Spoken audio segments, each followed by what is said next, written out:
From Fox 5 News, this is Good Day Atlanta at 8 a.m.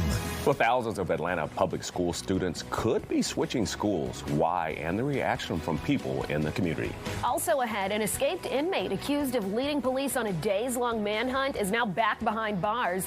And today he's expected to face a judge. We're live with details on what he originally staged to get away from police.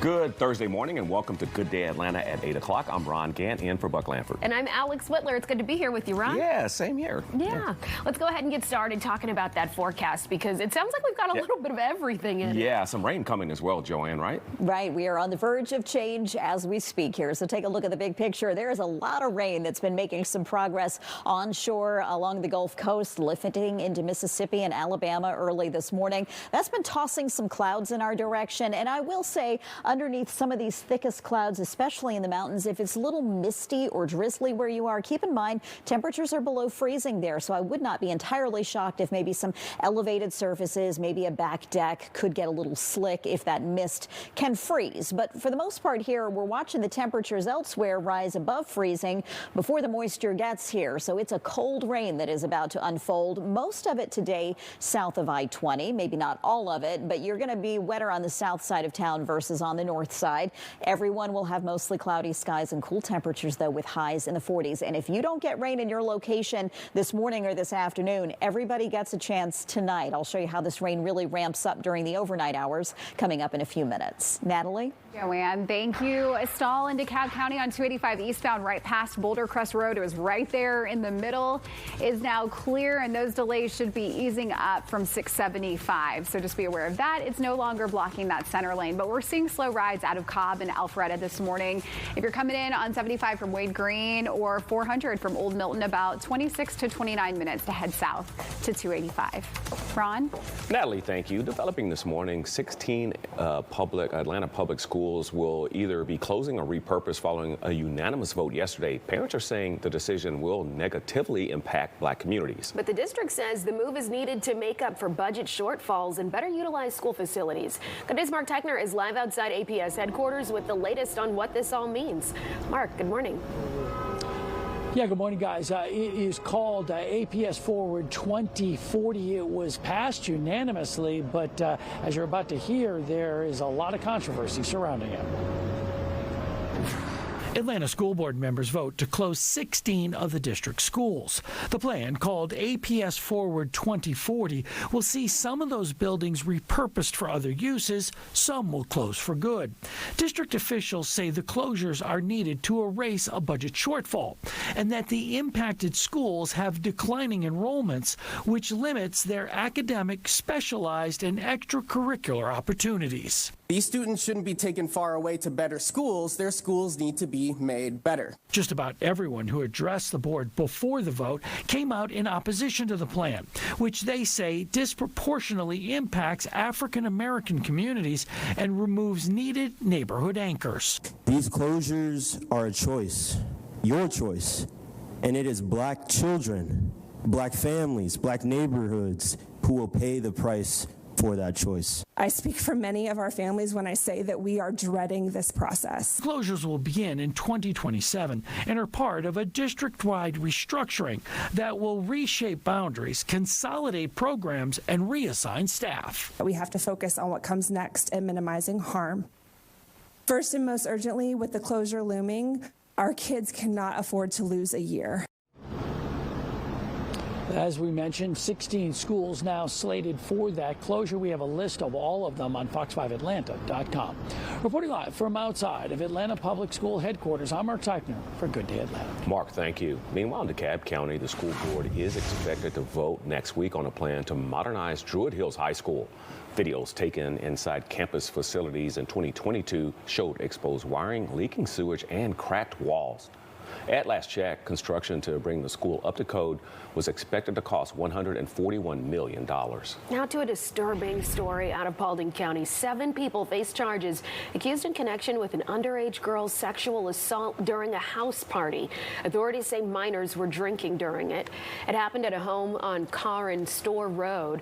3 teens, one just 13, along with 4 adults, have been arrested in this case.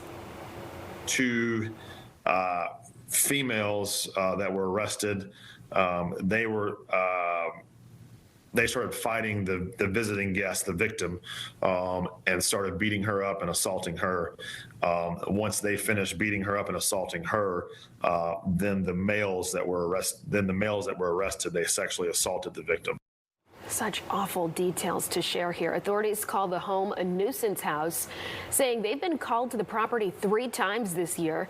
They tell us they're trying to take ownership of it, to fix it up and resell it. To Clayton County now, where a 15-year-old boy is behind bars accused of killing a 16-year-old girl. The shooting happened Thanksgiving Day in the Ellenwood community. The victim, Taylor Hamilton, was a sophomore at Booker T. Washington High School in Atlanta. Her mother now has to plan a funeral just weeks before Christmas. It's very, very sad for me, and making sure I keep her name alive and I get justice for what happened to her. The 15-year-old suspect is identified as Adonis Al-Karim. We're revealing his name even though he's a teenager because he is being charged as an adult in the case. It's 8:06 now, and this morning escaped inmate Timothy Shane is back behind bars. He'll soon stand before a judge in Rockdale County. Yeah, he was last seen yesterday going door to door before police caught him in Covington. And Good Day's Brittany Edney is live outside the courthouse and joins us live with the latest. Brittany. Ron, good morning. You know, after a hospital escape and multi-day manhunt, Shane is now back behind bars in custody and going to once again make his way through the justice system. His first court appearance is scheduled for this morning. This picture shows 51-year-old Timothy Shane with his hands behind his back, surrounded by law enforcement. He was recaptured after Covington residents spotted him knocking on doors. I went in the woods hunting. Ended up getting lost for like 5 hours. Rockdale County Sheriff Eric Levitt says he thinks Shane staged a suicide attempt in jail, and then while at Grady early Monday morning, he managed to get away wearing nothing but a hospital gown. Investigators say Shane then stole 2 cars and ordered 2 ride shares during his getaway. The sheriff says Shane was not handcuffed while he was at the hospital and that the deputy watching him at that time has been interviewed. We are currently awaiting surveillance from the hospital to see what exactly could have, if anything, went wrong as to how he escaped and why he escaped. At least 1 deputy is on administrative leave while an internal investigation is conducted. We'll look at those policies, and if there's any accountability that need to be held, accountability will be held. I can guarantee you that. If there's any amendment to our policies that need to be done, those amendments will be done. I can guarantee you that. Shane's first court appearance is set for 9:30. We'll, of course, keep you updated as more developments regarding what happens in court become available. Reporting live in Rockdale County, Brittany Edney for Good Day Atlanta. Okay, Brittany, thanks for staying on top of that high-profile case. Also today, there's a pretrial meeting for the man who federal prosecutors say planned to shoot up Atlanta's airport. Both sides will meet to discuss preliminary matters before the case goes to trial. Atlanta police arrested Billy Joe Cagle back in October at Hartsfield-Jackson, where they found a weapon and ammunition in his truck. During an arraignment last month, Cagle pleaded not guilty. His attorneys maintain he was in the middle of a medical crisis, and they say that's not a criminal matter. Happening today in Chicago, a status hearing has been scheduled for former DeKalb County School Superintendent Devon Horton. Back in October, he pleaded not guilty to multiple charges related to an alleged kickback scheme during his old job. His federal indictment includes 17 charges for wire fraud and embezzlement.